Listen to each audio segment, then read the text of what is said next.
Welcome to 90 Days Challenge of Learning with Blue Ocean Compliance. If you are working in pharmaceutical industry, if you are a founder, owner or manufacturer or a decision maker in the pharmaceutical industry, or you are working in pharmaceutical industry, or you are starting your career in pharmaceutical industry, okay? So if you want to grow in this industry, the knowledge of compliance is must. Okay, and if you are any one of this, then please wait and listen to me. Let me share with you that in these 90 days challenge, we are discussing about the serious non-compliances and critical non-compliances which cause other manufacturing companies getting warning letter. I am not making you fear, but instead I am helping you to become that much competent and tough so that you can save your organization from the any adverse situations, okay, and you can contribute in the growth of your organization.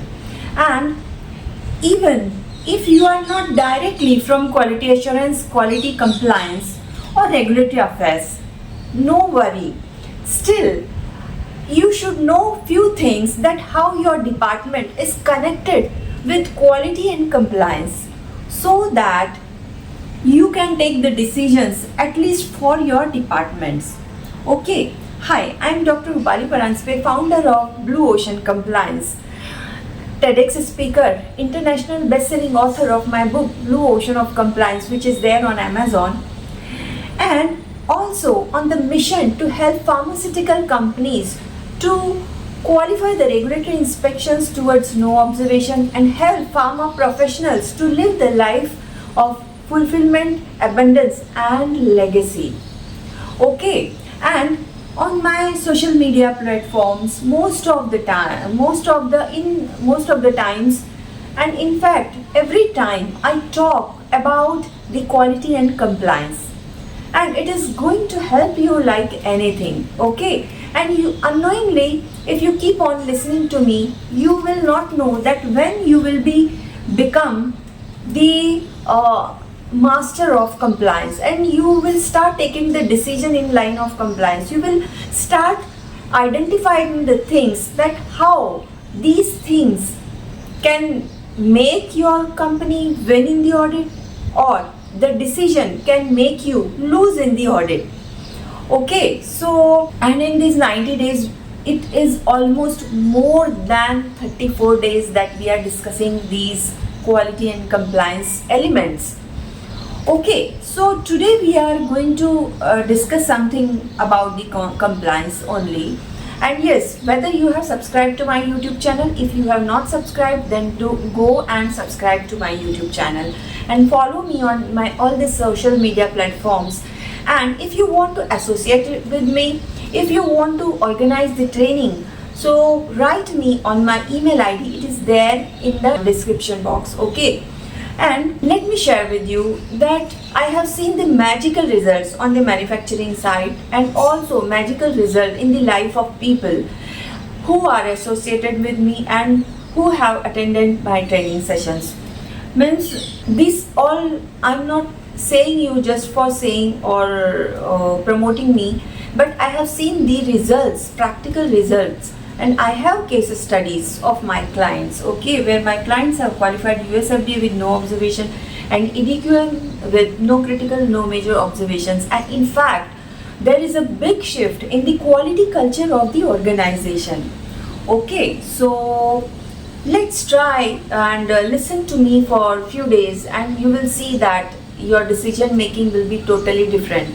And if you are already in line with compliance, then we will revise the things which you already know, okay, and we will discuss and brainstorm the things or elements which are really the basic ingredient for your growth as you are working in the pharmaceutical industry.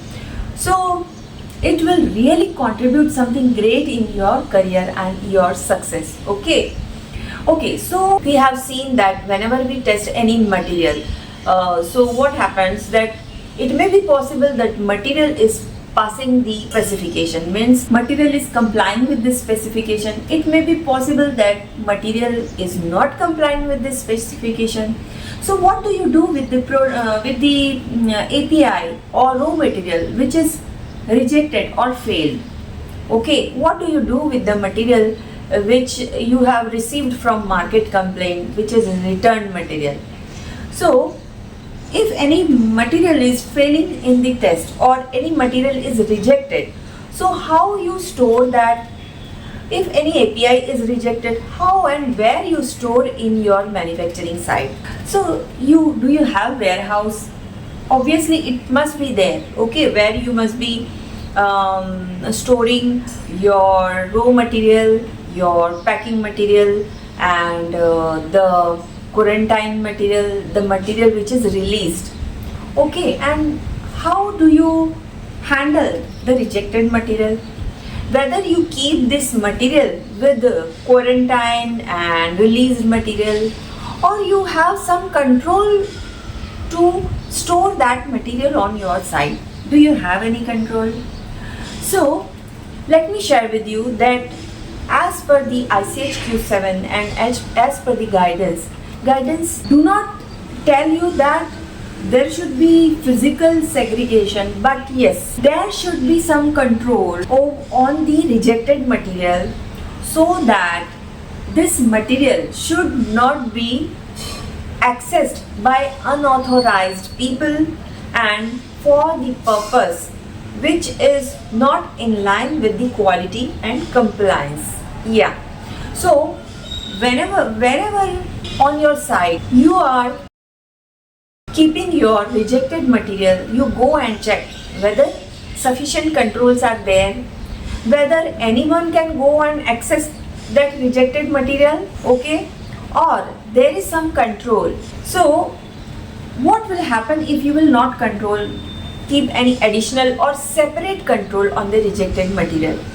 It may be possible that rejected material may be used for manufacturing the product. It may be possible that rejected material will be mixed with the released batches which are already passing and complying the specification. So these things should not happen. So that's why regulatory has strictly said that there should be separate control over the rejected material, and that rejected material should not be mixed with the quarantine or released or any other material. Okay, so go and check whether these things are complying on your site or not. Okay, now you share your experience about the rejected material and what are your thoughts about the rejected material. Okay, I would love to read your comments and thoughts and your learnings. Okay, so today these were the learnings. Reading all the guidelines, all pages of the guideline and applying nothing is not powerful. What is powerful? That you will read only one thing or you will learn only one thing in a day, and you go and apply that thing on your manufacturing side. Okay, so that's why discussing again and again every day one thing means every day in this 90 days challenge minimum 5 learnings I'm sharing with you. So you will have to extract from my discussions that what learnings you have got. I am making sure that you must learn at least 5 things each day. Okay, so in 90 days, how many learnings you will be collecting? 90 into 5. Okay, minimum 450 learnings you will be collecting with you. Okay, and if you are applying these learnings on your side, so there should be magic. Okay, so today these were the lessons. With this, Dr. Rupali Paranspe signing out until we meet again. Thank you so much. All the best for qualifying the regulatory inspection with no observation. Thank you so much. Bye. Thank you.